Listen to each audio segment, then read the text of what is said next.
Hello everyone, this is Anamika.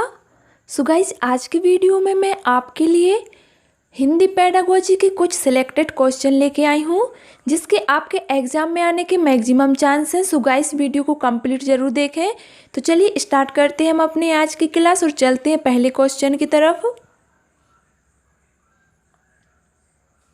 एक 3 साल के बच्चे से किसी भी ऐसे विषय पर बातचीत की जा सकती है जो उसके दायरे में आता हो।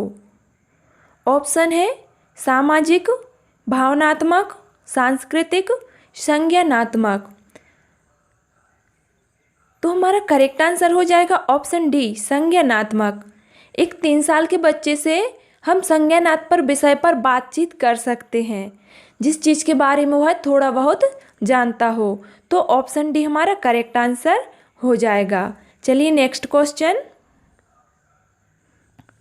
सुनना बोलना कौशलों के विकास के लिए सर्वोत्तम विधि कौन सी हो सकती है? देखिए, सुनना और बोलना 2 कौशल हैं, तो इनके विकास के लिए सर्वोत्तम विधि कौन सी हो सकती है? ऑप्शन है अंताक्षरी गतिविधि का आयोजन करना, कक्षा के कुछ बच्चों द्वारा पाठ के अनुच्छेद पढ़कर सुनाना, कविता याद करवा कर बुलाना, कहानी कहना और उस पर बच्चों की प्रतिक्रिया जानना। तो यहाँ पर हमारा करेक्ट आंसर हो जाएगा कहानी कहना और उस पर बच्चों की प्रतिक्रिया जानना सर्वोत्तम विधि हो सकती है, क्योंकि बच्चों की प्रतिक्रिया जानना बहुत ही इम्पोर्टेंट है। So guys, option D is right answer. चलिए नेक्स्ट क्वेश्चन। गाइस, यदि आपको वीडियो पसंद आए तो वीडियो को लाइक ज़रूर कर दें। वाणी और लेखन में मूल अंतर यह है कि लिखित भाषा डैश स्तर पर देखी जाती है और डैश होती है। ऑप्शन है सचेतन और कालबद्ध, अचेतन और कालबद्ध, चेतन और स्वाभाविक, अचेतन और स्वाभाविक। तो देखिए, वाणी और लेखन में मूल अंतर यह है कि लिखित भाषा सचेतन स्तर पर देखी जाती है और कालबद्ध होती है। तो यहाँ पर ऑप्शन ए हमारा करेक्ट आंसर हो जाएगा। चलिए नेक्स्ट क्वेश्चन। लिखित भाषा का प्रयोग है। लिखित भाषा का प्रयोग 4 ऑप्शन है। कार्यालय कार्यों के लिए ही किया जाता है, अपनी अभिव्यक्ति के लिए ही किया जाता है, केवल साहित्य सृजन के लिए किया जाता है, या फिर केवल प्रतिवेदन लेखन के लिए किया जाता है। देखिए, लिखित भाषा का प्रयोग अपनी अभिव्यक्ति के लिए किया जाता है, जो कि वेरी इंपॉर्टेंट है। तो option B is right answer. Next question, very IMP question है गाइस, परीक्षा में कई बार आ चुका है, अच्छे से पढ़ना। भाषा डैश डैश और डैश का एक उत्तम साधन है। ऑप्शन है सुनने बोलने और सोचने का, पढ़ने लिखने और संप्रेषण का, सोचने महसूस करने और चीज़ों से जुड़ने का, या फिर पढ़ने लिखने और समझने का। सोचिए यहाँ पर क्या हो सकता है हमारा आंसर। सो गाइस, हमारा आंसर हो जाएगा सोचने, महसूस करने और चीज़ों से जुड़ने का एक उत्तम साधन है। तो ऑप्शन सी हमारा राइट आंसर हो जाएगा। चलिए नेक्स्ट क्वेश्चन। अर्थगहनता को समझने में कौन सी पद्धति सर्वाधिक रूप से सहायक है? देखिए, अर्थगहनता को समझने के लिए कौन सी पद्धति सबसे ज़्यादा रूप से सहायक होती है? ऑप्शन है सस्वर पठन, मौन पठन, द्रुत पठन, या फिर धीमा पठन। तो मौन पठन जो है वो अर्थगहनता को समझने में सर्वाधिक रूप से सहायक होती है। तो option B is right answer. चलिए नेक्स्ट क्वेश्चन। बोलना कौशल में महत्वपूर्ण है। जो बोलना कौशल है उसमें क्या महत्वपूर्ण है? तो ऑप्शन है स्पष्ट एवं शुद्ध उच्चारण, अलंकारिक भाषा का प्रयोग, मधुर वाणी, संदर्भ एवं स्थिति के अनुसार अपनी बात को कह सकना। देखिए, बोलना कौशल जो है उसमें सबसे ज़्यादा महत्वपूर्ण यही है कि संदर्भ एवं स्थिति के अनुसार अपनी बात को कह सकना। तो ऑप्शन डी हमारा करेक्ट आंसर हो जाएगा। चलिए next question, very IMP question है गाइस।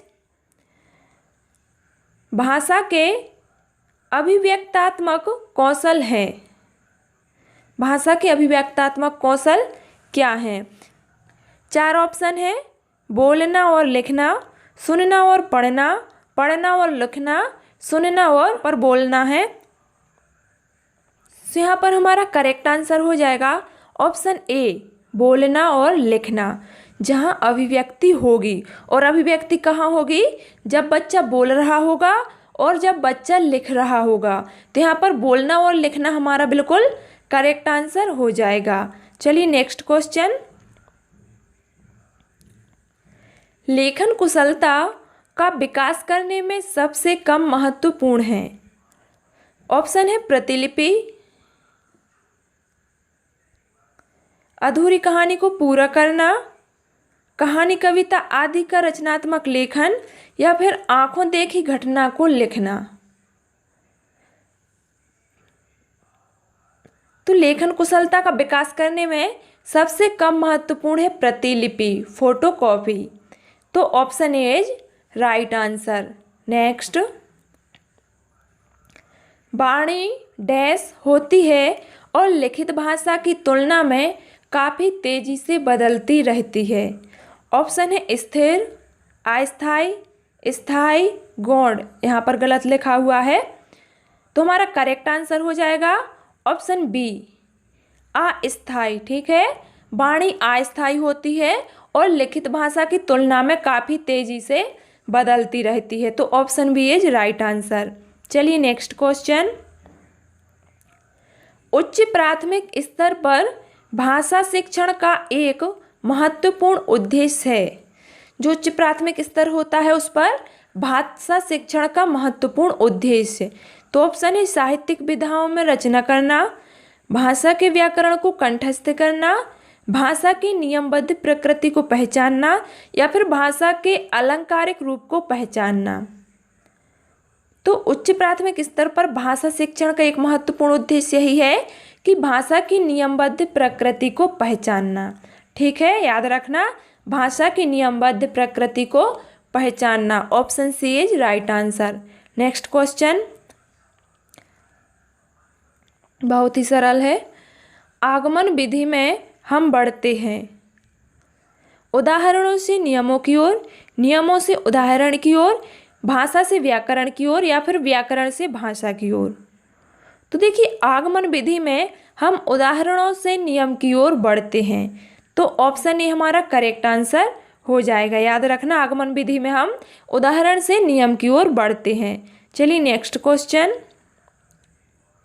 पढ़ना सीखने का वास्तव में सबसे अच्छा तरीका यह है कि, देखिए, पढ़ना सीखते हैं उसके लिए सबसे अच्छा तरीका या सबसे बेहतर तरीका जो है वो कौन सा हो सकता है?